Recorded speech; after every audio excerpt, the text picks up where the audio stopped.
Bonjour à toutes et à tous. Alors aujourd'hui, j'ai souhaité vous parler d'un service intéressant qui concerne le paiement des pensions alimentaires. Ce service, c'est l'intermédiation financière. Alors en quoi ça consiste concrètement? C'est la CAF ou la MSA pour les agriculteurs qui va faire office d'intermédiaire dans le règlement de la pension alimentaire. Donc le parent qui verse la pension alimentaire chaque mois va effectuer son paiement directement auprès de la CAF ou de la MSA, charge ensuite à l'organisme de reverser le montant de la pension au parent qui en est bénéficiaire. D'ailleurs, chacun des parents, celui qui verse la pension ou celui qui la reçoit, peut demander à bénéficier de ce service sans avoir besoin nécessairement de l'accord de l'autre parent. Alors, il y a une condition à ça, c'est que votre pension alimentaire, elle ait été fixée dans un titre exécutoire.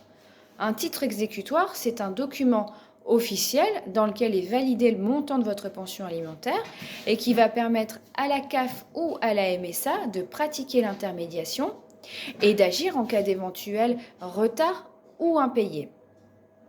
Alors, depuis le 1er janvier 2023, ça n'est plus nécessairement un jugement de divorce. Ce titre exécutoire, ça peut être une convention homologuée par le juge, par exemple suite à une médiation familiale. Ça peut être une convention de divorce établie dans le cadre d'un divorce par consentement mutuel sans juge. Ou encore, ça peut être la CAF ou la MSA qui vient délivrer gratuitement aux parents non mariés et qui sont d'accord sur le montant de la pension alimentaire ce titre exécutoire.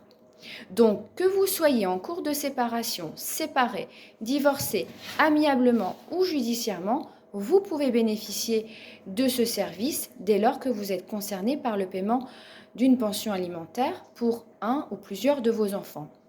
Une dernière information intéressante que j'ai voulu vous partager, c'est que l'intermédiation financière, elle se met en place automatiquement pour toutes les pensions alimentaires qui ont été fixées par le juge aux affaires familiales. Voilà, j'en ai fini pour cette petite information sur l'intermédiation financière des pensions alimentaires. Je vous remercie de m'avoir écouté. Je vous souhaite une très bonne journée et n'hésitez pas à me solliciter si vous avez des questions.